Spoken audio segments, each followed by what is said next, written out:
Germany was a fascist force, and by chance, if Germany would have won and India was allying with Germany, it would have led to India coming under the slavery of Germany and Japan, which would not have been any better. So basically, while paying respect to Gandhi and Subhash Chandra Bose, I must say that these were part of the differences of the Indian nationalists. Subhash Chandra Bose, a die-hard Indian nationalist. He was a socialist also, who looked up to Nehru as his elder brother. Subhash Chandra Bose, when he formed Azad Hind Fauj, in his Fauj, in his army, there were people of both the religions, and first thing he did in this was to inform Gandhi and Nehru about this formation of his army. Let's also remember that after the war, the soldiers of Azad Hind Fauj were being tried in Bombay. At that time, many Congress leaders, including Jawaharlal Nehru, they took to their legal profession to defend the people who were incriminated by British. Congress leaders fought the cases for them against the British total rule. Now, so this is as far as the Congress controversies within Congress are concerned. One more controversy I want to raise, and that is that it was Nehru's ambition to become Prime Minister that India was partitioned. Nothing can be more wrong and nothing can be more off the truth as far as matters are concerned.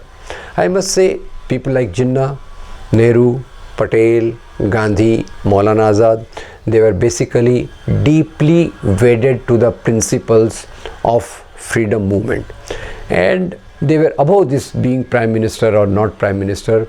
And as such, if we see, the proposal of partition was accepted in a committee in which Mountbatten, representatives of Muslim League, Sardar Patel and Pandit Nehru were the part of that.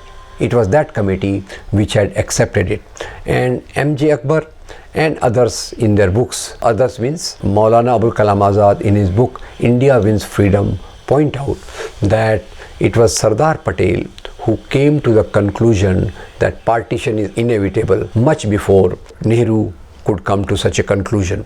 So this is as far as three big leaders are concerned. We will also see that people are trying to project the deeper differences between Sardar Patel and Jawaharlal Nehru.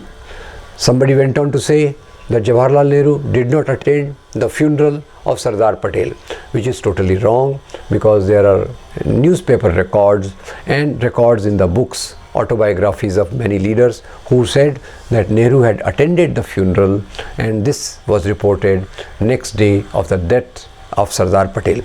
Even Sardar Patel's family was not neglected by Nehru. They were given due honor and due political place in the process, and Sardar Patel also acknowledged that Jawaharlal Nehru is my younger brother and he is also my leader. Both worked together in the Indian national government, Nehru as Prime Minister and Sardar Patel as Deputy Prime Minister. Big leaders do have differences, but that does not mean that they were totally opposed to each other. Now, so here, this side, other side, we will see that meanwhile the Muslim League, which was getting restless because of the pressure of Muslim landlords, they gradually came to feel that India will become a Hindu majority country and Muslims will be neglected. As a matter of fact, right till 1937 assembly elections, Muslim League did not have much following amongst the masses. Majority of the Muslims were voting for Congress. They were the followers of Gandhi, Nehru and Patel. So in that sense, Muslim League did not have much following till 1937. In 1940, Muhammad Ali Jinnah puts forward the demand of separate Pakistan for Muslims. Now, there was a lot of controversies around this Pakistan, because in India, Hindus and Muslims are thickly living together with each other. So first thing is that this demand, when it was put by Jinnah, immediately after that there were many protests by poor Muslims all over the country, and these poor Muslims all over the country took out the processions to say that we are opposed to the demand of formation of Pakistan. This demand of formation of Pakistan will be like committing suicide for we the poor Muslims.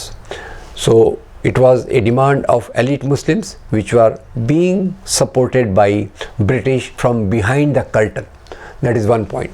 Secondly, Dr. Bhimrao Babasaheb Ambedkar, in his book on Pakistan, the revised edition of that, Ambedkar writes that the demand of Pakistan is totally wrong. If Pakistan comes to be formed in the name of Islam, India may become a Hindu Raj, which will be a total disaster for Dalits of the country. So there are various streams who talked about partition, who talked about Pakistan, but essentially Pakistan came into being because of the British policy of divide and rule. And British were seeing that once they leave this part, and if India remains united, their main fear was that if India remains united, in India the mass movement is being led by people like Patel, and there are many people like Jai Prakash Narayan, Subhash Chandra Bose, who are socialists in their orientation. So they felt that if India remains united, it will ally with Russia, the communist socialist power, and that will disturb the global equilibrium. British basically wanted to have a state here through which they could maintain their local hegemony, their local dominance in economic and political matter. And that's precisely what happened. The formation of Pakistan was a big relief for British, because it is through Pakistan that British and its later ally America, they could dominate West Asia, Central Asia through the mediation of Pakistan. And Pakistan, again, if we want to talk it here, let me be very clear that no country can be formed based on religion. And even the formation of Pakistan, they felt that Indian Muslims are scattered all over the country. So the Muslim majority states of Northwest and Northeast should be formed Pakistan. So there was Bangladesh on the east side, that was called East Pakistan, and West Pakistan on the west side. This together was called as Pakistan. Now Pakistan began as an Islamic nation. There are again further details of that how Jinnah wanted secularism to be alive, but immediately after his death, the fundamentalist communal elements along with army took over, and in alliance with the American powers, they tried to rule the country in a way where development was not possible. On the top of it, when Jinnah visited East Pakistan, he said that Urdu should be the language of Pakistan. Urdu should be the national language of Pakistan. At this, East Pakistan people revolted. They are primary Bengalis, and they said, how we can accept Urdu as our language, as none of us knows in Urdu. What we know is Bengali, which is represented by the people like Kavi Nazrul Islam, people like Rabindranath Tagore. Rabindranath Tagore remains a very revered figure in East Pakistan, now Bangladesh, even now. So that was a cause that a country, Pakistan, came to be formed in the name of religion. The same country got split into two, that is Pakistan and Bangladesh. So we learn from history that nations cannot be formed in the name of religion. There are other things which are very important. India came to be formed not as a Hindu nation. Today there are all the attempts to convert it into a Hindu nation, but the basic point of India was that it's a plural country, it's a secular country, it respects all religions, it respects all ethnicities, and it respects all the languages. So this is as far as some of the points related to freedom movement, some of the points related to the partition of India are concerned. Thank you very much. In the next episode, we will see the other issues related to the freedom movement, especially the role of communal organization, Muslim League, and more particularly RSS during freedom movement and later on. Thank you very much.